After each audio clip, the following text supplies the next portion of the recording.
퇴근길 라이브 함께하고 있습니다. 자, 첫 번째 죄인 대령이요. 우리 박근영 부장. 박근영 죄인 앞으로 나오거라. 네. 대령했습니다. 네. 뭡니까? 부장님이 무슨 죄예요? 이게 알았어요. 뭐 죄는 없다 치고 뭐냐고요 지금 이 시장 이 뭡니까? 시조하겠습니다. 사실 뭐 오늘 방송도 도망가고 싶어가지고요. 하루 종일 좀 약간 정말 힘이 빠지는 시장이 있습니다. 이게 빠질 때도 그래도 좀 이렇게 이해가 되는 장이 좀 있고요. 오늘 같은 경우는 오늘 왜 이렇게 일방으로 계속적으로 한 방향으로 계속 빼는지에 대한 이슈가 될 정도로 좀 무력하다는 느낌을 받을 정도의 한 방향으로 뺐던 하루였기 때문에 그런데요. 그러니까 증권사 분석하는 거 이런 거 말고 우리 박근영 부장님이 보실 때 오늘 왜 빠졌어요? 오늘은요. 사실 오늘 뭐 수급 이슈가 뭐 외국인들이 결국 모르겠습니다. 뭐 공매도를 뭐 얼마나 쳤는지 그건 잘 모르겠지만 선물 플레이를 하루 종일 이제 하방으로 미는 누가요? 외국인들이요. 외국인들이? 네네 그렇게 흘러나왔고요. 뭐 거기에 따른 뭐 수급 그러니까 사자 공백이 없다 보니까 사자가 없죠. 대부분 다 이제 오늘 밤에 이제 CPI를 보기 위해서 기다리고 있는 수급이 있기 때문에 사지 않는 상황에서 선물로 밀어버리니까 이제 계속 또 프로그램 연동해서 또 나오기도 하고 그런 부분들 수급이 이제 굉장히 공백이었기 때문에 너무 이제 힘없이 계속 하루 종일 밀리는 그런 모습을 보였습니다. 사실은 뭐 오늘 이제 CPI 발표에 대한 경계감이 있었기 때문에 코스피도 좀 빠져서 시작할 걸로 보이긴 했는데 아침 출발은 그래도 약보합으로 시작은 됐었습니다. 그 외국인 기관이 양시장 현물 매도로 일부 출발했고요. 기관은 선물 매수로 일단 출발했습니다만 외국인이 아침에는 그래도 제한적이나마 코스피 200은 조금 사주는 분위기였습니다. 역시 장 초반 SK 하이닉스나 삼성전자, 그다음에 LG 화학, LG 에너지솔루션 이런 관련된 중심주로 매수를 유입이 됐는데요. 역시 오늘도 이제 인터넷 업종, 특히 이제 카카오 계열은 순매도가 좀 굉장히 강했죠. 그래서 카카오 계열사들은 52주 신저가를 다시 경신을 하고 있었습니다. 업종별로는 뭐 철강, 은행, 통신, 전기전자 등이 아침에는 그래도 이제 상승세를 보였는데 금리 상승 부담감 때문에 서비스업이나 기계, 건설, 화학 등 성장주 중심의 약세가 특징으로 나타났고요. 제한적인 현물 매도는 뭐 있었습니다. 그러니까 매도세가 아주 현물을 강하게 판 건 아닙니다. 11시를 지나면서 그런데 외국인들이 이 선물 9천억 이상의 순매도가 나타나면서 시장이 낙폭이 확대되기 시작했고요. 9천억이요? 네. 11시 정도 기준에 9천억 정도를 팔았습니다. 선물을. 그러면서 코스피가 2180선의 위협을 받았고요. 11시 30분경까지 외국인 선물 매도가 1조 원대까지 확대가 됐습니다. 12시를 지나면서 또 뉴스가 하나 나왔는데 러시아가 또다시 키이우 쪽에 포격을 했다는 장중에 뉴스가 이제 로이터 통신 외신 보도가 또 전해지면서 투심도 또 위축이 됐고요. 옵션 만기를 맞이했기 때문에 외국인 선물이 이제 계속적으로 순매도가 나왔는데 1조 3천억까지 이제 매도세를 계속 봤거든요. 그래서 증시가 2시 정도 되면서 주가지수 선물 장중 저점을 하향 돌파하고 또다시 이제 코스피 2170도 위협을 했습니다. 종가 무렵까지 선물을 1조 5천억 이상 순매도를 했기 때문에 외국인들은 계속적으로 선물을 한 방향으로 팔았다 볼 수 있겠고요. 종가의 1조 2천억 규모로 약간 선물 매도를 축소하긴 했지만 현물 매수도 2천억대 정도로 매수를 종가에는 했습니다만 장중 계속적으로 팔았던 것 때문에 시장은 힘없이 계속적으로 빠졌고요. 코스피 시장은 종가가 최저가로 또 마감을 했습니다. 오늘 이제 우리나라 증시가 상당히 좀 유난히 이제 하락세가 좀 컸는데 금일 이제 만기 영향의 수급적인 영향도 있다고 볼 수 있겠고 또 CPI 발표를 앞둔 긴장감 때문에 주요 수급이 이제 사지 않았던 모습이 있고요. 특히 올해로 보면은 잭슨홀이나 CPI 발표 그리고 FOMC 등 주요 일정 때 대부분 증시가 충격을 받았던 기업들이 대부분 있기 때문에 오늘 같은 경우에는 또 만약에 PPI가 예상치보다 조금 높게 나왔죠. 오늘 아침에는. 그래서 CPI가 이 영향으로 다소 조금은 또 충격을 주지 않을까 우려가 걱정을 많이 한다 이거죠. 그리고 중소형주 같은 경우는 더 낙폭이 컸는데요. 최근 들어서 신용 물량이 좀 많이 줄긴 했습니다. 시장 전체적으로 20조까지 또 올라왔던 신용 물량이 며칠 전 기준으로 한 16조 중반 정도까지 빠지긴 했지만 역시 코스닥 시장이 또 신용에 좀 취약한 지수당 까지 빠지면서 약간 이 부분도 영향이 있었고요. 반대 매매를 고려한 해피 물량 매도도 일부 좀 있으면서 받아주는 매수 주체가 없다 보니까 낙폭이 좀 더 큰 것으로 보입니다. 근데 다만 이제 외국인들은 전기전자, 운송 장비, 유통 등 매수했는데 특히 전기전자 업종은 9일 연속 순매수가 들어오면서 특징적이었고 기관은 의약품이나 철강, 금융, 통신 등을 매수했습니다. 아니 오늘 저 공매도 많이 나왔습니까? 장중 당일 공매도는 알 수가 없습니다. 아, 그거는 알 수가 없어요. 네, 그렇습니다. 선물 매도 외국인이 아주 냅다 파는. 아니 코스닥 같은 규모가, 경우에 보니까 매도 규모가 많지 않죠. 받아주는 주체가 그 없어요. 외국인 400억, 기관 36억이에요. 마이너스. 조금 팔아도 출렁일 수밖에 없는 수급이 그렇게 안 좋다라는. 이렇게 사는 사람이 없다는 거예요? 네, 결국 장에서 이제 매수가 거의 실종되다시피 하고 있는 것 같고요. 또 빠져 있다 보니까 이제 여기서 섣불리 이렇게 뭔가를 하기가 쉽지 않아요. 추가적인 뭐 예탁금이 많이 들어온다거나 이런 시장도 아니기 때문에. 지금도 기관은 싸다고 생각 안 하는 모양이네요, 그죠? 기관은 그럴 수 있습니다. 그리고 이제 펀드 환매나 이런 것들이 점점 많아지면은 이제 기계적으로 팔아야 되는 이슈도 있을 것 같고, 또 외국인들이 오늘처럼 이제 1조 5천억 정도의 프로그램을 이제 그 선물을 매도 한 방향으로 밀어버리면은 이 프로그램에 의해서 이제 뭐 예를 들어서 뭐 프로그램 매도가 기계적으로 또 기관 쪽에서 나와야 되는 구조도 있는 것 같고, 외국인 입장에서는 중소형주를 또 밀면 뭐라 그럴까요? 물량들이 터지잖아요. 그러니까 그런 것들을 좀 더 이제 싸게 살 수 있는 또 수급적인 이슈로 볼 수 있기 때문에 하방으로 좀 밀어버리는 그런 포지션들을 갖고 있을 수도 있습니다. 네. 지금 그나마 조금은 반가운 소식, 지금 시청자분들도 채팅창에 올려주고 계신데, 그 라이온하트 카카오 게임에서 좀 분할해서 다시 또 IPO 하겠다고 했는데 이거 상장 철회를 했네요. 해야죠. 아, 라이온하트? 네, 그 카카오 게임 자회사 예, 상장 철회를 했다고 합니다. 이 분위기에서 지금 아마 그리고 상장을 해봐야 뭐 결코 되겠습니까? 네, 여론도 안 좋지만 그렇죠. 좋은 밸류에이션을 받기가 힘들죠. 네. 그리고 뭐 제가 나중에 말씀드리겠지만 게임주도 급락 모드잖아요. 맞아요. 뭐 그 상황에서 밸류에이션 받기가 힘들기 때문에 본인들이 뭐 오히려 늦추자라고 이야기를 했을 것 같습니다. 지금 네. 보니까 지수 차트를 쫙 펴서 보니까 우리가 이제 2020년 초반에 완전히 와르르 무너지기 딱 직전 수준을 지금 하회를 좀 20년 했거든요. 3월 그때 코로나 때 예, 지금 보면 코스닥도 그렇고 코스피도 그렇고 그때 지금 이렇게 선을 딱 대보면은 딱 내려와 있잖아요. 여기에서 과연 더 떨어질까 아닐까에 대한 여부를 봤을 때는 사실 우리가 아직까지 지금 뭐 FOMC 남아 있죠. 네. 리세션 위기 뭐 이런 것들을 봤을 때는 더 떨어질 것 같다라는 생각밖에 안 드는데. 뭐 하방에 대한 수급이 일단 없다는 게 가장 문제고, 그러니까. 그다음에 이제 달러 환산 기준으로 본다면 지수는 이미 뭐 거의 2,000선도 위협을 했을 걸로 보입니다. 2,000선 아마 외국인 기준에서 같은데. 달러로 환산을 하면은 코스피는 훨씬 더 많이 떨어져 있는 걸로 보이기 때문에 그런데 이 달러 강세가 이제 멈추지 않는 분위기가 계속 가고 있는 상황이고, 더군다나 지금 이제 빠지면 빠질수록 이제 뭐라 그럴까요? 4분기부터는 또 다시 이제 실적에 대한 우려가 또 있잖아요. 경기가 또 안 좋아지면 EPS 하향 조정이 또 되기 시작합니다. 그렇게 되면 이 적정 밸류가 이제 바닥까지 왔느냐를 말하기가 EPS 하향 조정 폭이 어느 정도 나오느냐에 따라 또 이제 바닥이 아닐 수도 있다는 생각도 분명히 할 수 있는 거거든요. 그러다 보니까 지금 과감하게 지금 시장에서 뭐 매수를 바닥이라 생각하고 들어오는 수급이 없는 상태고, EPS 우려, 그다음에 수급적인 부분들이 뭐 공매도도 공격이 있을 수도 있고, 프로그램에 대한 여러 가지 부분에서 또 프로그램 매도가 또 이어지면서 지수가 좀 힘없이 이제 빠지는 시장들이 나올 수 있는 구간입니다. 정책적으로 뭔가 조금 정부가 시장을 좀 방어할 수 있는 뭔가 제도적인 장치를 조금 더 결정을 해주면 좋겠다는 기대를 갖고는 있는데, 정부가 할 수 있는 게 뭐 있습니까 지금 예를 증시 들면? 안정자금 풀어야죠. 뭐 그렇죠. 이제 증환펀드 같은 거요? 뭐 증환펀드가 보수적으로 운영은 되겠죠. 뭐 설치가 된다고 하더라도 세팅이 된다 하더라도 증환펀드를 공격적으로 사지는 않을 거예요. 그래서 그런 부분들이 그래도 이제 어느 정도 빨리 이제 세팅이 되면 좋을 것 같고, 그다음에 뭐 공매도나 이런 것들이 사실은 뭐 많이 공격을 받는 현실입니다. 왜냐하면 종목들마다 중소형주들은 특히나 이제 취약하기 때문에 그런 부분들을 가지고 좀 어느 정도 제도적으로 좀 보완을 해주면 확실히 조금은 시장의 안정성은 좀 있을까. 뭐 올라가는 건 자체하더라도 그럴 수 있을 것 같은데, 뭐 그건 뭐 저희가 바람이지만은 뭐 정부에서 어떻게 움직이냐 부분도 한번 뭐 고려할 필요는 있겠습니다. 네.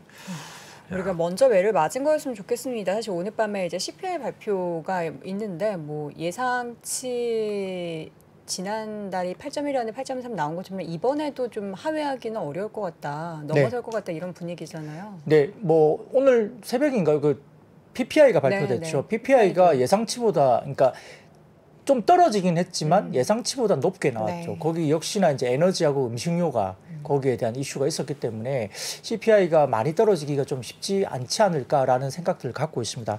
표를 가져왔는데요. 지금 띄워주시면 그 CPI가 그 이전치가 8.3, 전년비 8.3 정도는 약간 뭐 쇼크였죠. 그런데 이제 지금 이번 전망치가 8.1로 이제 예상되고 있는데 네. 일부 IB 쪽에서는 이것보다도 좀 헤드라인이 조금 더 높게 나올 거라고 이야기하는 쪽도 많습니다. 8.1보다 더 높을 거다. 예, 근데 컨센은 지금 보시면 알겠지만 빨간색을 보시면 8.1 정도에 가장 많이 이제 컨센이 포진되어 있고요.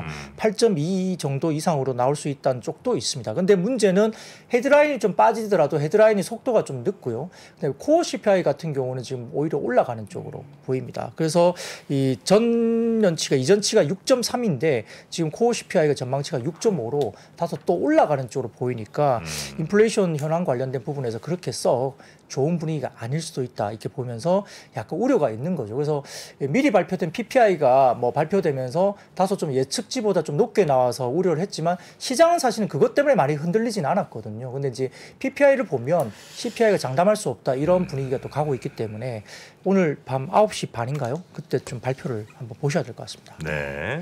자, 이렇게 시장이 뭐 전체적으로 안 좋으니까 약간 이제 테마성으로 이슈가 있는 종목들의 급등세가 좀 일부 몰렸는데 알미늄 관련된 종목들이 좀 올랐죠. 네, 이제 백악관에서 러시아 알루미늄에 대한 제재를 검토 중인데 이게 광물에 대한 제재가 들어가는 게 아마 제가 기억하기로는 첫 사례일 수도 있습니다. 이 전면 금지 또는 이제 고율의 관세 부과, 그다음에 생산업체 루살이라는 회사가 있는데요, 러시아에 여기에 대한 제재 등을 검토 중인데 러시아의 우크라이나 침공 초기에도 뭐 제재가 검토됐지만 사실은 알루미늄이 쓰인 데가 되게 많습니다. 뭐 자동차, 스마트폰, 뭐 여러 모든 제품에서 사용되는 이제 범용 제품이기 때문에 대상에서 제외가 됐던 상황입니다. 근데 러시아가 이제 중국 다음으로 세계 2위 알루미늄 생산국이고요.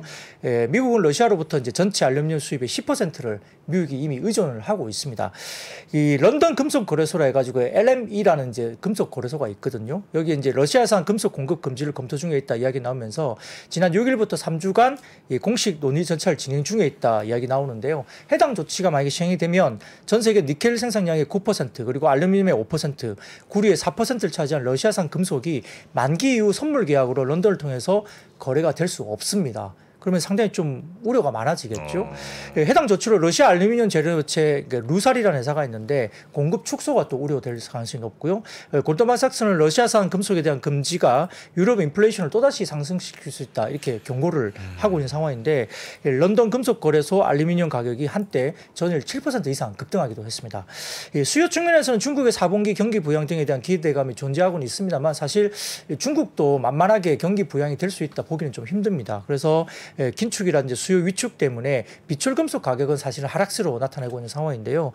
통조림 포장 등을 생산하는 볼 코퍼레이션이라는 회사가 있는데 최근 북미 지역의 성장 가이던스를 2% 정도 하향 조정 발표를 할 정도입니다. 그래서 공급 측면에서는 알루미늄 생산 원가 중에 또 전기료 비중이 50%이기 때문에 상당히 높죠. 근데 전기료가 굉장히 급등하고 있잖아요. 그러다 보니까 높은 에너지 가격 때문에 일부 유럽 알루미늄 제련사들이 시설을 아예 폐쇄할 정도입니다. 그러니까 이제 생산해봤자 적자가 더 커지니까 생산을 하지 않는 거죠. 그러다 보니까 상당히 좀 가격의 변동성이 커질 수 있는데 다만 이제 중국 제련소들이 생산량이 유럽 감소분을 초과 대체할 가능성은 제기가 되고는 있는데요. 중국 쪽에서 또 어떻게 대체를 할지 볼 수 없기 때문에 오늘은 뭐 사마 알루미늄, 뭐 조율 알루미늄, 뭐 남선 알루미늄 이렇게 알루미늄 관련주들이 좀 두각을 나타냈습니다. 네. 근데 뭐 이 종목들 올라도 이 종목들 중에서도 뭐 추세적으로 막 이렇게 오르는 종목들보다는 이렇게 좀 튀는 하루짜리 잠깐이죠, 뭐. 이슈성 종목들의 상승이기 때문에 투자자들 많이 갖고 있는 종목도 아마 아닌 것 같고요. 네, 조심하셔야 될 것 같고요. 게임주 게임은 많이 갖고 계실 겁니다. 네, 오늘 뭐 다시 또 급락을 했습니다. 뭐 신작 출시 연기가 계속 나오면서 이제 실적 악화로 이어질 수 있다 우려가 계속되고 있는데요. 최근 한 달 사이 뭐 한 달 내에서만 20% 이상 빠진 종목도 꽤 많습니다. 그래서 10%? 예, 그래서 뭐 분기에 게임주의 주가 상승을 이끌 만한 뭐 사실 대형 신작이 없고 주목을 할 만한 임팩트 있는 게임이 거의 없다 보니까 3분기 실적에 대한 부분들이 상당히 좀 우려스럽다 볼 수 있습니다. 지금 뭐 금리 인상 기조도 강하게 유지되고 있기 때문에 성장 중인 게임주가 또 밸류에이션 부분에서도 좀 불리한 부분도 분명히 있고요. 네. 펄어비스 같은 경우는 올해 초 검은 사막 모바일, 뭐 중국, 그다음에 이제 블랙 클로버 모바일, 붉은 사막 등 이제 세 개의 신작 출시를 계획했지만 사실 그 4월 달에 중국에서 출시된 검은 사막 모바일 같은 경우는 흥행에 실패를 했습니다. 그리고 남은 두 뭐 종목 그 뭐 작품들은 출시가 연기됐고 펄어비스 실적과 주가에 부정적인 영향이 계속적으로 미칠 수 있다. 뭐 당연히 그럴 수밖에 없겠죠. 3분기 실적은 영업이익 적자 전환도 예상되고 있기 때문에 상당히 좀 문매를 맞고 있습니다. 위메이드 같은 경우는 미르엠의 국내 매출 예상치를 하회하고 있고요. 글로벌 매출 추정치도 하향 조정이 불가피한 상황인데요. 지금 미르엠 같은 경우에 제가 표를 하나 가져왔는데 보여주시면 미르엠 안드로이드 게임 매출 순위 추이인데요. 지금 한 8위권, 7위권 정도까지 미르엠이 계속적으로 유지가 되다가 난이도 이슈가 대두되면서 7월까지 10위권 유지하던 매출 순위가 점진적으로 하향하면서 최근 들어서는 매출 순위가 50위까지 상당히 많이 밀려났습니다. 3분기 평균 일매출은 3억 5천만 원으로 추정되고 있는 상황이고요. 더군다나 블록체인 관련된 인력의 추가 채용 때문에 인건비 부담이라든지 유메이드 플레이의 소셜 카지노 사업 확장을 위한 마케팅 집행이 늘어났기 때문에 흑자 전환은 4분기 이후에도 확인이 필요할 정도로 상당히 좀 안 좋은 분위기입니다. 미르4 같은 경우도 한국 일매출 추이 제가 표를 갖고 왔는데요. 띄워주시면 일매출 추이가 지금 첫 번째 분기 같은 경우에는 꽤 올라오고 2분기, 두 번째 분기까지 올라온 분위기가 보였는데 지속적으로 급락세를 나타내고 있죠. 그래서 미르4 관련된 한국 일매출 추이도 급락하고 글로벌 매출 추이도 최근에 빠지는 모습이 완연하게 보여주고 있어서 좀 쉽지 않은 모습들이 보이고 있습니다. 그래서 실적 단위 게임사들이 지금 3, 4분기 이후로 굉장히 좀 좋지 않은 분위기가 있기 때문에 좀 수급 쪽으로도 상당히 좀 공격을 많이 받고 있습니다. 그 게임 또 NFT 뭐 이게 이제 연관된 회사들이 많잖아요. 그쪽 시장도 지금 거의 뭐 곡소리가 계속 아마 들려오는 것 같습니다. 그쪽 업계에 일하시는 분들 이야기를 뭐 살짝 건너 이렇게 들어보면 와 지금 뭐 코인, NFT 이쪽이 거의 뭐 엄청 이제 단기적으로 많이 뭐 거품이라고 이야기할 만큼 상승한 만큼 많이 빠진 것 같은데 전 정프로님이 옆에서 이렇게 한숨 쉬시는 거 처음 봤어요. 아무리 시장이 하락을 해도 좀 약간 뭔가 밝은 느낌이 있었는데 오늘은 좀 와 오늘 너무 많이 빠졌어요. 말도 안 되는 하락이라서 야 시장이 이렇게 빠질 수가 있나. 그리고 또 지금 며칠째 계속 얻어맞는 거 아닙니까? 그러니까요. 좀 괜찮나 싶은 그런 구간이 없이 이렇게 줄줄 흘러내리고 저는 이제 뭔가 이제 시장의 경험을 좀 봤을 때 그때 여기서 빠졌을 때 못 지켰는데 이 생각을 하다 보니까 그리고 앞으로 우리가 첩첩산중 남은 게 많은데 그리고 실적 시즌 들어가면은 분명히 기업들 실적 다 깨져 있을 거고 그런 생각을 하니까 너무 마음이 답답해져서 그래도 지금 뭐 마이너스 뭐 5, 60%인데 팔 수도 없고 더 살 수도 없고 그러니까 뭐 앞으로 나아갈 수도 없고 뒤로 물러날 수도 없는 2300, 2400 이때도 정말 이 정도면 너무 지금 저평가다 이랬던 분들이 참 많거든요. 지금 2200도 지금 무너지는 상황. 이거 뭐 앞으로도 아마 더 갈 가능성이 좀 높지 않나 이런 절망감이 많이 듭니다. 아니 근데 그 아까 이야기했었던 카카오 게임즈가 완전 상장을 철회하겠다라는 건 아니고 다시 이제 지켜보다가 IPO를 다시 할 수도 있는데 그 관련해서 지금 카카오 관련된 그룹주가 시간 내에서 급등을 하는데 내일 막상 또 뚜껑 열어보면은 카카오 게임즈는 뭐 물론 좋겠지만 카카오 그룹주 전체적으로 확 그러기는 좀 쉽지 않죠. 뭐 카카오뱅크도 사실 되게 보수적으로 봐야 되고 왜냐하면 다른 은행주하고 이제 비교를 많이 당했는데요. 뭐 일반적인 은행주보다 카카오뱅크는 플랫폼에 대한 가치를 주면서 높게 상장이 됐죠. 그러다 보니까 이제 좀 고밸류를 받고 들어갔는데 뭐 최근에 이제 성장성에 대한 부분이라든지 그다음에 대출이나 이런 것들도 사실 또 우려스럽잖아요. 너무 대출을 많이 깔아놓으면 그것도 지금 같은 금리 시기에 뭐 여러 가지 부분들이 또 이제 뭐 어떤 안정성 부분에서 재무적인 안정성 부분에서 좀 안 좋을 수 있다 이런 부분도 있고 뭐 그게 이제 밸류에이션이 이제 어느 정도 많이 높게 받았던 것이 좀 빠지다 보니까 멀티플이 계속적으로 빠지고 있고 또 이제 계열사들 뭐 이렇게 IPO를 계속적으로 하다 보니까 그게 또 영향으로 좋지 않잖아요.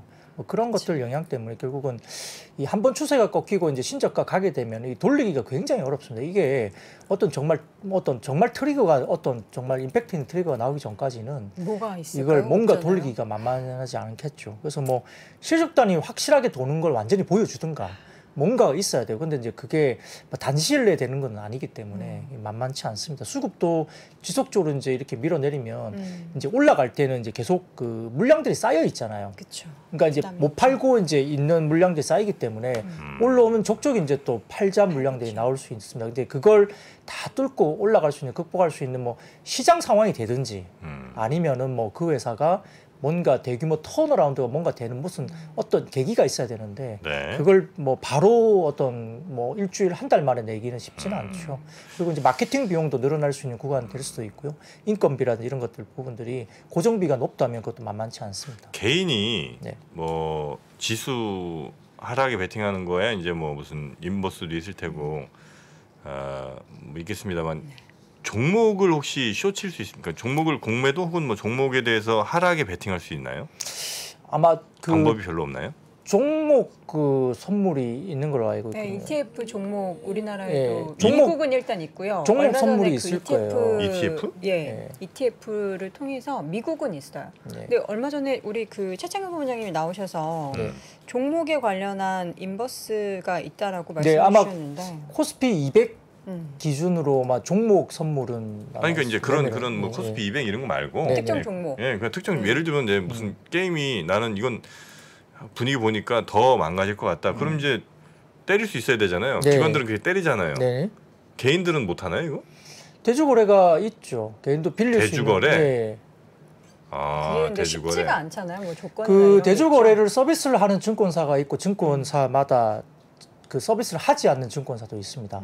그 대주거래 이제 그러니까 주식을 빌려주는 서비스를 하는 증권사는 이제 거기에 대해서 이자 마진을 받기 때문에 네. 그 서비스를 공격적으로 하는 회사가 있고요, 증권사.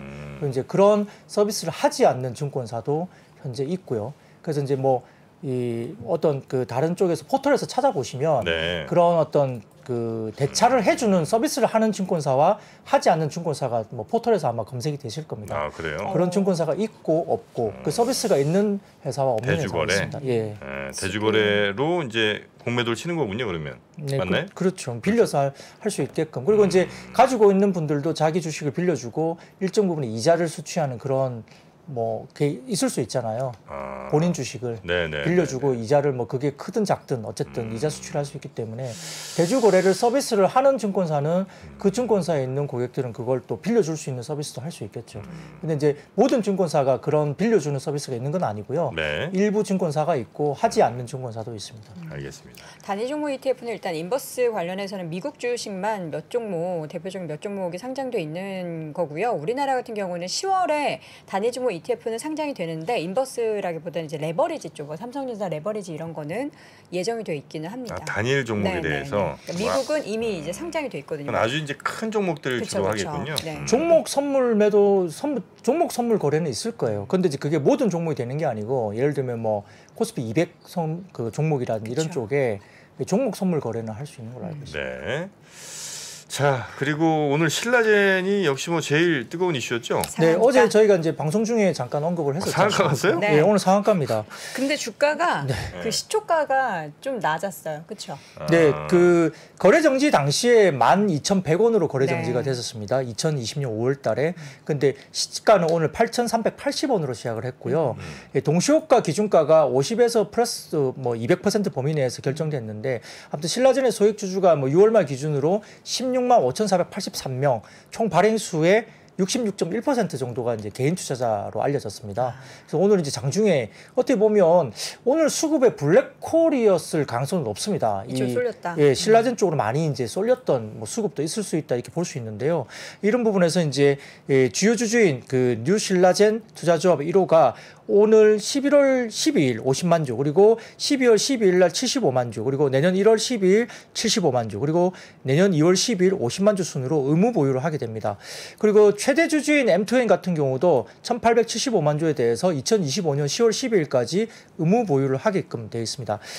최대 주주 특별 관계자인 소홍민 대표이사도 보유예수 수량 487만 9,408주와 계열사 리드코프도 보유예수 수량 167만 6,814주 역시 25년 10월 12일까지 의무 보유를 하면서 주식회사 DK 마린 같은 경우도 회사 경영상의 사정 외에는 대상 주식을 자발적으로 처분하지 않겠다라고 서약을 했는데 그러면서 어쨌든 오늘은 상당히 그래도 다행히 이제 주가 급등을 한 상태인데요. 근데 네.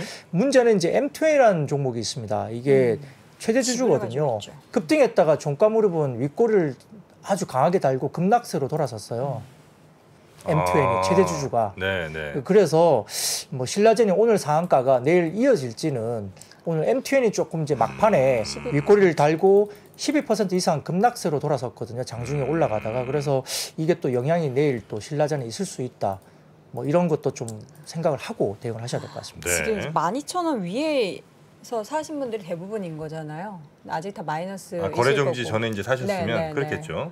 그러니까 오늘 상한가 기록해도 이제 다들 마이너스인데 이게 어떻게 해서든 손실을 좀 많이 줄이고 탈출하셔야 될 텐데. 사실 좀 팔고 싶은 욕구가 많지 않을까요? 그냥 제가 갖고 있다면 너무 오래 고생했죠. 예, 그러니까 나도. 좀 그냥 손실이 있더라도 팔고 싶은 생각이 좀 있을 것 같아요. 그리고 기업적으로 네. 기대할 만한 이슈는 딱히 뭐 없죠. 그건 뭐 저도 이제 신라젠을 아주 면밀하게 스타디를 안 해봤지만은 당장은 좀 뭐 밸류에이션 부분이 나오지 않는 네. 상황이죠. 근데 시가총액이 뭐 조 단위로 시가총액이 간다고 한다면 조금 뭐 최근에 실적이 나오는데도 빠져 있는 종목이 워낙 많으니까요. 밸류에이션이 나오는 종목들이. 그러니까 사실은 조금 뭐 제가 만약에 뭐 PB라면 고객분한테는 차라리 조금 다른 걸로 좀 오히려 더 보는 게 낫지 않느냐. 아니면 뭐 현금을 좀 갖고 시장이 좋지 않으니까 당분간 조금 뭐 현금을 가지고 좀 관망을 해보는 것도 공고를 드리지 않을까. 뭐 제 생각은 그렇습니다. 네. 자, 오늘 보니까 광고 관련된 종목들이 좀 좋았어요. 네. 네, 이제 좀 이렇게 새롭게 약간 틈새 시장에서 오늘 좀 강세였기 때문에 지금 가져와 봤는데요. 이게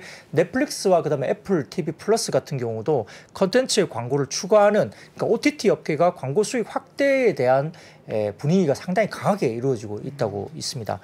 연내 글로벌 상위 사업자인 넷플릭스나 디즈니 플러스가 광고 탑재 요금제를 출시를 앞두고 있기 때문에 미국 현지 분위기도 상당히 이게 그 애플 TV 플러스도 프로그램에 광고를 추가하는 방안을 또 검토하고 있다는 보도가 나오면서 이게 상당히 좀 주목을 받고 있거든요. 그래서 좀 제가 이제 분석을 좀 해봤는데 SVOD라 해가지고 이게 뭐냐면 서브스크립션 비디오 온 디맨드 이게 이제 소위 말하는 기존에 이제 우리가 이제 컨텐츠를 하던 넷플릭스 이런 쪽에 관련된 부분인데 표를 하나 가져왔습니다. 이게 뭐냐면은 이제 그 고객이 이제 원하는 것 같은 구독 비디오 컨텐츠죠. 이게 뭐냐면 최근에 이제 시장 성장률이 계속적으로 하락세를 나타내고 있죠. 우리가 알다시피 넷플릭스가 이제 좀 약간 많이 포화됐다. 이게 새로운 신규 가입자가 만만치 않은 분위기이고요. 여기 때문에 상당히 이 시장에 대한 성장률은 계속적으로 하락세가 나타나는 게 눈에 보입니다. 근데 이제 최근 애플이 이제 온라인 광고 시장에서 영향력을 키우고 있는데 지난달에도 그동안 앱스토어 등에서 검색 탭과 결과 페이지에 제한됐던 광고 슬롯을 그 다양하게 늘리면서 더 많은 광고주 유치를 추진한다 이렇게 보도가 된 적이 있습니다. 그래서 모바일 앱 광고 플랫폼 앱쇼에 따르면은 애플의 2분기 검색 광고 점유율이 15%까지 올라왔는데요. 이게 전년 동기 대비 5%포인트나 상승한 거니까 상당히 많이 올라온 거죠. 그래서 애플도 광고단에 대한 포인트를 굉장히 갖고 있다 볼 수 있겠고요. 애플 TV 플러스에도 광고를 추가하는 방안을 검토하고 있기 때문에 조만간 발표가 될 것 같습니다. 그래서 업계에 따르면은 23년 초 정도에 아마 애플 TV 플러스도 아마 광고를 하는 어떤 추가 방안이 공식적으로 발표가 될 거다 보는 것 같습니다. 그래서 지금 TV 시청 점유율에서 전통 매체는 당연히 줄어들고요. 스트리밍 사업자 그리고 온라인 쪽의 광고에 대한 비중이 그리고 거기에 대한 매출이나 여러 가지 비중이 상당히 높아지고 있는 게 보이는데 그 OTT 사업자들은 프로그램 중간에 또는 플랫폼 지면 등에 광고를 넣어서 광고 수익을 극대화하려는 움직임이 나타나고 있는 상황이고요. 그럼 당연히 광고주들은 타겟팅된 광고가 가능한 그리고 다수의 사람들에게 당연히 자신의 제품이 효과적으로 노출될 수 있는 매출을 선호할 수밖에 없겠죠. 그래서 OTT 사업자들의 광고 시장 내 입지가 좀 더 빨라지고 있는 부분들 때문에 여기에 대한 수혜주들이 거론되고 있는 부분입니다. 그래서 그 제가 지금 갖고 온 그다음 AVOD라는 시장이 있는데 여기에 대한 전망치에 대해서 IBK증권 저희 쪽에 컨텐츠 관련된 그 자료가 하나 있어서 갖고 왔는데요. AVOD는 뭐냐면 어드버타이징 그 비디오 온 디맨드거든요. 그러니까 이게 시장이 미국, 중국, 영국, 일본, 인도, 기타 대부분 다 보면 2021년부터 시작해서 올해 그리고 27년까지 성장 관련된 포캐스트를 보면 상당히 많이 커지고 있죠. 그러니까 이 광고 시장의 컨텐츠가 상당히 많이 커지고 있는 게 확연히 눈에 보입니다. 특히 온라인 쪽에 여기 돈을 쓰는 이 부분도 상당히 많아지고 있고요. 다음 쪽을 보시면은 이 글로벌 스마트 TV 보급률 추이인데요. 이것도 기하급수로 늘어나죠. 스마트 TV를 보고 있으면 거기에 광고가 굉장히 많이 붙습니다. 그래서 이 스마트 TV 보급률도 여기에 대한 부분에서 상당히 좋은 어떤 환경을 마련해주고 있다 이렇게 보이는 거고요. 그 다음 표를 보시면 미국의 이제 CTV 시장 점유율 현황인데 CTV는 커넥티드 TV거든요. 이게 이제 뭐 스마트 TV나 이런 것들 뭐 좀 아울러서 이야기하는 건데 올해 2월 기준으로 본다면은 지금 넷플릭스가 뭐 점유율이 상당히 가장 높습니다. 당연히 높고요. 그다음에 유튜브가 이제 두 번째 20%대 정도 되고 있고 이쪽에 보시면 아마존이나 디즈니, HBO 맥스라든지 쭉쭉쭉 나오는데 이렇게 이제 어쨌든 넷플릭스를 포함한 유튜브 광고를 통해서 전반적으로 시청 점유율이 높은 현황인데 이 커넥티드 TV 쪽의 점유율을 높은 사업자들 넷플릭스나 유튜브나 뭐 아까 말씀드렸던 아마존, 디즈니 플러스 등등이 이제 광고 관련된 쪽에 상당히 조금은 새로운 유료 서비스 관련된 신 어떤 상품을 내놓을 가능성이 높다 점치면서 이런 부분에 대한 수혜주로 거론되는 것이 지금 오늘 이야기된 게 나스미디어라든지 그다음에 인크로스 이런 종목들이 관련된 쪽에 수혜주로 거론이 되고 있는 상황입니다. 지금 보면은 뭐 넷플릭스도 그렇고 애플 TV 플러스도 그렇고 그런 것들이 어떻게 보면 이제 플랫폼인 거잖아요. 플랫폼에서 이제 많은 시청자들 회원을 쫙 모집해 놓고 그 다음에는 더 수익화될 수 있는 부분이 없다 보니까 혹은 추가적으로 뭔가 밸류가 업이 되기 위해서는 네. 광고 수익을 발생시키는 그 다른 콘텐츠 플랫폼도 비슷하지 않습니까? 그렇죠. 이제 유튜브도 보면 이제 예를 들어서 뭐 광고 없이 보게 되면 돈을 지불해야 되고 네. 광고가 있는 걸 보면 이제 그걸 좀 감안해서라도 네네. 이제 억지로 이제 광고를 보면서 이제 무료로 시청하기도 그 하는데요. 광고를 더 많이 넣고 하잖아요. 네, 요즘. 광고 수도 많이 넣고 뭐 그런 네. 것들이 많이 생기면서 아무래도 이제 뭐 중간에 광고 나오면 좀 잘리니까 그냥 유료로 결제하고 광고 없이 보는 컨텐츠를 많이 할 수는 있겠죠. 네. 근데 이제 아무래도 그 이런 OTT가 많이 생겨나고 또 킬러 콘텐츠 같은 거 하나 어느 플랫폼이 생기면 또 거기 가입해야 되고 뭐 이런 것이 이제 이용자 입장에서 좀 부담이 되죠. 그쵸. 뭐 이것도 17,000원, 15,000원, 10,000원 이렇게 되면 네, 맞아요. 그러다 보니까 이제 그런 가격적인 저항을 좀 낮춰줘서 그렇죠. 뭐 7,000원, 7,000원, 7,000원 이 정도 되면 이제 세 개 다 가입하더라도 뭐 큰 문제 없다. 뭐 이렇게 이제 하는 걸 아마 목표들로 좀 하는 것 같아요. 광고를 좀 보더라도. 네. 그러니까 이제 광고 수가 더 많아지고 중간 광고가 많아지는데 이제 그게 좀 귀찮으면 그냥 돈 지불하고 그냥 쭉 보는 컨텐츠 서비스를 받겠다 뭐 이런 수요가 있을 수 있기 때문에 네. 뭐 OTT 입장에서는 그런 시장을 뭐 공략할 수밖에 없겠죠. 수익성 부분에서. 그런 수요 속에서 이런 업을 영위하는 네, 이런 네. 기업들의 실적은 네. 더 뭔가 좋아질 네, 수밖에 포캐스팅 없는. 관련된 부분들이 이제 수요가 많아진다는 점에서는 수혜주로 거론이 되니까 한번 저희도 공부할 필요는 분명히 있고요. 움직이기 시작했습니다, 주가들. 네. 그렇기 때문에 뭐 당장 제가 뭐 오늘 추천드리가 내일 사시란 말씀은 아니지만 이런 시장들이 결국은 니치 마켓 쪽에서 시장에서 그래도 좀 움직이는 종목들이 있다는 점 한 번 더 말씀드리겠습니다. 네. 자, 그리고 다음 섹터요? 예, 화장품 어제도 이제 최근에 화장품 별로 안 좋았는데요. 그냥 쉽게 말씀드리면은 실적이 또 안 좋겠죠. 뭐 전체적으로 LG생활건강이나 아모레퍼시픽, 코스맥스, 네. 한국콜마, 클리오 이 부분도 뭐 영업이익이나 매출 안 좋아집니다. 그냥 표를 보시면 됩니다. 제가 말씀드렸듯이 이제 최근에 뭐 광군제 수요도 9월부터 기대할 수 있었지만 사실은 재고 소진도 상당히 더디면서 광군제 오더 수요가 굉장히 안 좋았습니다. 생각보다. 그래서 그렇고요. 국내 면세 추이도 보시면은 증감률이 이제 굉장히 빠지고 있죠. 그리고 어제 말씀드렸듯이 이제 이 위안화가 이 달러 대비 약세가 되면 이것도 이제 면세점 입장에서는 국내 속에서 이제 따이공 그러니까 보따리상에 대한 어떤 환율에 대한 보상 이런 것들이 또 있을 수 있기 때문에 면세점 관련된 부분도 좋지 않은 부분도 분명히 있고요. 할인율이 높아질 수 있으니까. 그래서 이제 면세 매출 추이가 안 좋아지고 있고 그다음 표를 보여주시면은 이제 화장품 국내 소매 판매부터 나오는 표인데요. 이를 보시면 왼쪽 그 위쪽에 보시면 화장품 국내 소매 판매도 올라가다가 좀 주춤하면서 상당히 좀 좋지 않습니다. 성장률도 주춤하고 있고 오른쪽 상단을 보시면은 화장품 중국 소매 판매인데요. 급격하게 떨어진 모습이 보입니다. 그리고 왼쪽 아래쪽에 보시면은 기초 화장품 수출인데 이것도 상당히 많이 떨어지면서 이미 밴드를 벗어난 하락세를 보이고 있죠. 그리고 색조 화장품 수출도 좀 좋아진 듯 하다가 최근에 다시 조금 안 좋아진 모습으로 다시 좀 빠지고 있습니다. 여기에 따라서 조금은 화장품 전반적인 흐름들이 좀 안 좋은 분위기가 역시 가고 있고 밸류에이션이 이제 역사적 밴드 하단까지 빠져 있긴 하지만 이런 지표를 본다면 또 막상 손이 잘 안 나가겠죠. 다만 이제 9월 들어서는 티몰이나 타오바오몰 쪽에 화장품 매출 회복세가 일부 조금 보인다는 말은 있습니다. 그래서 4분기에 대한 실적 회복 기대감이 살짝 드러날 수 있는 부분도 기대감이 있다라는 일부 코멘트도 있긴 한데요. 사실은 이 부분은 조금은 9월달 한 달로 그칠지 아니면은 10월, 11월 연말로 갈수록 조금 이게 올라올지는 한번 봐야 될 것 같고요. 하반기 연말 이제 중국 정부도 이제 어느 정도 이제 정치적인 이슈가 좀 끝나잖아요. 뭐 3년임 이런 부분들이 끝나면서 네. 소비 경기 부양책을 좀 쓴다면은 다소 조금은 이런 매출 회복세가 좀 보인 상황에서 기술적인 반등을 좀 누릴 수 있는데 좀 확인을 해봐야 될 것 같습니다. 네. 자, 이어서는 이제 동박업체들 오늘 아니 근데 이제 실적이 안 좋을 거라는 건 이제 우리가 예측을 다 했잖아요. 그렇죠. 3분기, 4분기. 실제로 그게 이제 그렇게 나오고 있고요. 네. 근데 이런 게 다 선반영돼 있고 그래서 그 가격보단 더 올라갈 거라고 예측했던 뭐 기관들이 참 많지 않았습니까? 네. 그렇죠. 이제 밸류에이션 하단이 왔으니까 살만하다라고 리포팅을 한 애널리스트들이 꽤 실적 많았죠. 대비해서 저평가된 네네. 종목들은 정말 수수료 역사적인 뭐 빽빽합니다. 밸류에이션 하단까지 빠졌기 네. 때문에 뭐 이 정도면은 사야 되는 거 아니냐 이런 논리를 폈던 리포터들이 꽤 근데 있죠. 4분기도 당연히 실적이 더 좋아질 리가 거의 없을 것 같고 내년이 이제 본격적인 경기 침체 시작이잖아요. 많은 전문가들이 예측. 사실 뭐 경기 침체가 온다고 보고 있는 게 중론이니까요. 그죠? 네, 그렇습니다. 그렇게 예상하면 실적은 더 내다 꽂을 거 아닙니까?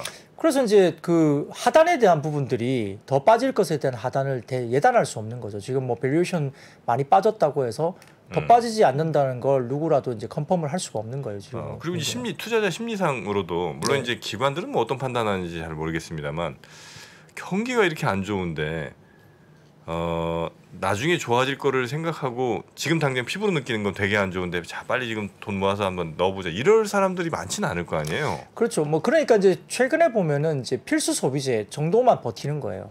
그러니까 우리가 이제 그 임의 소비재라 해가지고 굳이 내가 뭐 여유가 있을 때는 돈을 쓰죠. 근데 이제 여유가 없을 때는 지갑을 닫게 되는 임의 소비재들이 많습니다. 뭐 쓰시는 분들은 명품을 계속 산다고는 하지만 어쨌든 전반적인 흐름에서는 명품의 수요도 줄어들 수 있고 임의 소비재 그러니까 뭐 예를 들어서 자동차 같은 경우도 그 피크아웃 우려가 있는 거예요. 수요가 많다고는 이야기하지만 아니 뭐 일반적인 뭐 200만 원짜리 뭐 스마트폰도 잘 안 팔리는데 5천만 원, 1억짜리 뭐 자동차를 그렇게 강하게 살까? 아무리 대기를 오랫동안 했다 하더라도 이런 이제 고민이 있는 거고 그 외에도 이제 임의 소비재가 굉장히 좀 빠질 수 있다고 고민들을 많이 하는 거죠. 그래서 그런 거고요. 근데 이제 필수 소비재는 그럼에도 불구하고 필수 소비재는 쓰잖아요. 뭐 음식료 중에서 일부 이제 무조건 해야 되는 것들 그런 것들을 하기 때문에 그런 부분에서 방어적인 입장에서는 이제 필수 소비재 관련된 종목으로 조금 보수적으로 어떤 포트폴리오 가져가자 이런 말은 하지만 또 그런 종목들은 또 잘 오르지는 않아요. 그러니까 급등을 하지는 않는 거거든요. 그런 종목들이 방어는 되지만 뭐 살짝 올라가지 급등을 하지 않습니다. 그러니까 시장에서 사실 살만한 섹터가 손이 나갈 만한 섹터가 그렇게 많이 안 보이는 것도 사실이고요. 지금 현재에서. 네. 그러니까 경기가 돌아야죠. 사실 그러면서 지수단이 그 경기에 따라서 올라가면서 시장이 상승장으로 좀 가면서 이제 어떤 게 더 좋을까 이걸 찾아야 되는데 지금은 경기도 우려스럽고 또 여러 가지 빅스텝을 계속 밟으면서 금리가 계속 올라가고 있는 모습. 거기에다가 또 이게 언제 멈출 거냐 이거에 대한 부분들이 아직은 뭐 명확하지 않기 때문에 어려운 부분들이 계속되니까 지금은 4분기, 1분기 정도도 좀 보수적으로 봐야 되는 시점이 아닌가 싶습니다. 자 그리고 동박업체들이 뭐 좀 움직임이 있었습니까? 네, 뭐 짧게 말씀드리면 SKC나 일진머티리얼즈가 오늘은 그래도 상당히 견조했습니다. SKC는 어제 급등세를 보였고 오늘 같은 경우도 장중 플러스가 계속 나왔었고요. 일진머티리얼즈도 당연히 이제 오늘 장중에 플러스 나왔는데 종가물이면 둘 다 살짝 약보합으로 끝나긴 했습니다만 시장 대비 상당히 강했습니다. 그래서 사실 이제 이야기가 뭐냐면 SKC 같은 경우는 이제 뭐 자사주 매입이라든지 그다음에 LG 에너지 솔루션이 상당히 캐파가 이제 증가하고 있는데 이렇게 대규모로 캐파를 대응을 해줄 수 있는 회사가 SKC 뭐 이 정도밖에 없다 이렇게 이야기가 나오는 거거든요. 근데 이제 일부에서 어떻게 나오냐면 지금 그 일진머티리얼즈가 뭐 삼성 SDI하고는 동박 대규모 이제 계약을 맺은 게 이제 공시가 나왔는데 LG 에너지 솔루션 쪽에서 SK 쪽 말고 일진머티리얼즈하고도 계약을 할 수 있다 이야기가 돕니다. 그래서 이제 SKC가 약간 좀 타격을 주가 부분에서 받았던 적이 있거든요. 근데 이제 그게 LG 에너지 솔루션 관련된 그 캐파가 커지니까 뭐 이 다변화 측면에서 공급처 다변화 측면에서 일진머티리얼즈 가능성은 언급이 되는 건 같고요. 아직은 계약을 한다는 건 확정된 건 아닙니다만 가능성에 대해서 이야기가 되는 것 같고 이제 대규모로 그 캐파를 갖다가 대응해 줄 수 있는 매체는 사실은 SK 쪽밖에 없기 때문에 어느 정도 뭐 그런 정도로 여러 가지 공급처를 다변화하는 것은 있을 수 있다 이렇게 보는 거예요. 그러다 보니까 SKC도 좀 반등이 다시 나왔고 일진머티리얼즈도 뭐 매각 가격 자체가 워낙 높게 형성됐기 때문에 좀 안정적인 재무 구조로 갈 수 있다. 그러니까 기존의 일진그룹이라고 하면 돈을 더 많이 태워야 되잖아요. 증설이라든지 미국 진출, 공장 증설과 관련된 돈에 대한 부담이 있는데 아무래도 롯데그룹 자체가 조금 더 그래도 안정적으로 돈을 좀 투입할 수 있는 부분이 있다는 측면에서 이 공장 증설, 캐파 증설과 관련된 부분이 좀 더 가시성이 높아졌다. 이런 부분에서도 약간 많이 빠진 상태에서 조금 버텨주면서 이제 반등 추세로 좀 나오는 것 같습니다. 네. 자 마지막으로는 건설주 이야기. 항공주도 있고요. 네, 뭐 당연히 이제 건설주 같은 경우는 모팡부진 여전히 이제 뭐 그렇습니다만 한국건설산업연구원이 발표한 9월 건설기업 경기 실사 지수가 61.1로 나왔습니다. 근데 전월이 66.7이었기 때문에 이 5.6포인트 하락하면서 2년 5개월 만에 최저치를 기록했고요. 더군다나 국토교통부에 따르면 8월 전국 미분양 주택수가 총 32,722채, 전월비 1,438채 늘어나면서 4.6% 미분양이 증가하고 있습니다. 그러니까 이게 상당히 좀 건설업종 관련해서도 역시 이게 경기 영향을 받고요. 가격도 많이 지금 빠지고 있죠. 급매물이 또 나오고 있는 상황이기 때문에 일부 이제 뭐 가격이 확 빠지는 그런 단지도 꽤 있습니다. 그래서 뭐 대우건설이라든지 그다음에 GS건설 관련해 갖고 여러 가지 목표치가 하향 조정이 계속 됐고요. 따라서 이제 오늘 건설사도 대부분 더 분위기가 좀 안 좋았습니다. 네. 항공등이 그래도 지금 좀 그나마 괜찮은 모양이죠? 네, 오늘은 제주항공이 굉장히 강했고요. 한 4% 이상 뭐 올랐던 걸로 제가 기억을 하는데 나머지 또 일부 항공사들은 별로 안 빠지고 좀 버티는 모습도 보였고요. 지금 일본 무비자 첫날 탑승률이 98%였다고 지금 합니다. 난리 났다고 해요? 네, 아시아나가 98%, 제주항공이 97.5%, 티웨이항공 99%. 빈자리 하나 없이 다 꽉꽉 채워서 갔다는 얘기예요. 네, 그렇습니다. 인천공항의 9월 국제선 여객 수송 실적이 180만 명 정도 되니까 전년비 527% 급증이니까 이제 인천공항의 국제선 수송 실적이 어쨌든 탑승객이 이제 일단 국제선이 취향만 하면 이제 타는 거예요. 굉장히 많이 올라오고 있고요. 지금 코로나 발생 이전 2019년 9월 대비해서는 이게 어느 정도 수치냐면 33% 정도 수치입니다. 그러니까 코로나 이전을 100으로 본다면 이제 지금 33% 정도 회복을 한 수준이고요. 이제 최근 6개월 연속으로 이제 역성장하던 중국 노선이 24% 반등했고, 일본은 915% 반등했고요. 동남아는 1760%, 미조는 246%, 유럽은 366, 대양주가 1565%, 중동이 256, 동북아가 628%. 모든 노선들이 큰 폭으로 증가하고 취향을 하면 어쨌든 탑니다. 그래서 이제 워낙 없었기 때문에 이제 증가폭이 높긴 하지만 아무튼 국제선을 어쨌든 타는 거고요. 또 우리가 이제 놀러 가는 것만 생각하는데 그렇지 않고 이게 비즈니스 때문에 가는 수가 또 많을 수도 있잖아요. 가야 되니까. 그래서 그런 것들도 있을 수 있다. 근데 가격도 비싸죠. 그래서 6월부터 슬롯 제한이나 이런 여러 가지 비용 금지 시간 규제가 해제되면서 해외 입국자 관련된 부분도 상당히 좋아지는 부분이 있는데요. 이제 일본이 특히나 이제 굉장히 좀 폭발적인 성장을 하고 있어서 이게 굉장히 좀 일본 노선으로 많이 노출되어 있는 일부 이제 LCC 항공은 상당히 좀 좋아질 수는 분명히 있습니다. 그래서 국토부가 올해 연말까지 국제선 운항을 코로나19 이전에 연말까지 50%까지 올리겠다라고 공언을 했는데 사실은 목표를 넘어설 가능성도 굉장히 많이 나옵니다. 그래서 취향이 상당히 많이 빨리 회복된다 볼 수 있는 상황이고요. 근데 문제는 지난달에 제주항공이 3,200억 유상증자 발표했거든요. 그 에어부산도 1,339억 유상증자 발표했습니다. 유증 발표했어요? 네, 그렇습니다. 그리고 이제 일부 항공사들은 뭐 자본 잠식이나 이런 가능성이 있을 수도 있거든요. 워낙 그동안 이제 까먹은 게 많아서 안 좋아서 그렇습니다. 그래서 추가 자본 확충 가능성을 배제할 수 없기 때문에 이건 좀 약간 악재네요. 네, 그래서 이렇게 무조건 이제 뭐 최근에 국제선 관련된 부분이 좋아진다고 해서 그리고 이제 분기 실적이 흑자전을 할 수도 있습니다만 그것만 갖고 이제 좋다고 해서 막 공격적으로 또 이런 항공사를 사기가 좀 쉽지 않은 부분도 있기 때문에 이 추가 자본 확충 가능성을 조금 고려하셔야 될 것 같고요. 다만 재무 구조를 상당히 좀 안정적으로 본다면 뭐 그나마 대한항공 중심의 투자 전략이 유효하긴 한데 그래도 대한항공이 또 무거워요. 이게 엉덩이가 되게 무겁습니다. 주가가. 그러니까 또 손이 안 나가요. 그래서 상당히 좀 항공사는 좋아지는 건 분명히 맞습니다만 일부 이제 아주 작은 LCC들은 아까 말씀드렸던 유중의 이슈가 또 있고 그러다 보니까 조금 조심을 하실 필요는 있습니다. 항공사들은 이게 고환율이 좋은가요? 아니면 안 좋은가 이게 약간 헷갈리네요. 유가 부담이 좀 있죠. 그러니까 유가 부담은 좀 있는 것 같고. 달러가 강세면 힘들죠. 힘들어요. 네, 왜냐하면 이제 그 비행기를 보유하고 있는 비행기를 전부 현금으로 사는 게 아니거든요. 리스 비용 같은 거. 네네. 그래서 달러로 결제해야 달러 이런 부분들 때문에. 또 외국에서 티켓 같은 거 막 살 때는 또 달러로 결제하니까 그건 또 괜찮을 거 아니에요. 뭐 그렇긴 한데요. 그러니까 이 환율의 영향을 굉장히 많이 받아서 영업이익단을 까먹는 게 상당히 큽니다. 그래서 이 강달러가 계속 진행되면은 굉장히 안 좋습니다. 항공사들은 좀 어렵군요. 네, 최근에 분석도 보면 이제 달러 때문에 부채가 더 많이 늘어난 걸로 나와가지고 그 부분을 좀 리스키하다고 이야기했던 것도 있었고요. 저는 지금 그래서 최근에는 뭐 어떤 종목들이 올랐나 이렇게 쭉 봤거든요. 앞서서 피스 소비자 잠깐 얘기해 주셨잖아요. KTNG 주가가 올해 승자입니다. KTNG? 네, 담배 많이들 태우실 텐데 KTNG 주가가 이렇게 올 초 대비 올 초 주가가 1월 76,000원대 저점 찍고 지금 87,700원에 와 있고요. 흔히 이제 망하면 흥한다라고 이야기하는 신평사들 있잖아요. 뭐 고려신용정보나 뭐 SCI 평가점 이런 종목들 최근에 보니까 이제 뭔가 이제 빚을 갚지 못하는 이런 사람들이 많이 늘어날 수 세무 변제 관련된 이슈 관련해서 그게 많이 또 올랐네요. 씁쓸합니다. 이런 종목들이 오른. 그러니까 이제 뭐 어제도 제가 이제 뭐 편의점이 불황형 뭐 그 긍정적인 업종이다 뭐 말씀드린 것도 마찬가지고 이게 이렇게 좀 되게 시장이 되게 불황을 염두에 두고 배팅을 하는 분위기가 많아서 이제 상당히 좀 씁쓸하죠. 네. 당분간 그냥 음악 방송이나 하라는 이런 목소리도 좀 있는데. 좋죠. 근데 이제 요즘 보면 인문학 콘텐츠들 조용히 많이들 보시더라고요. 근데 저작권 때문에 음악을 틀 수가 없어서. 부르면 안 돼요?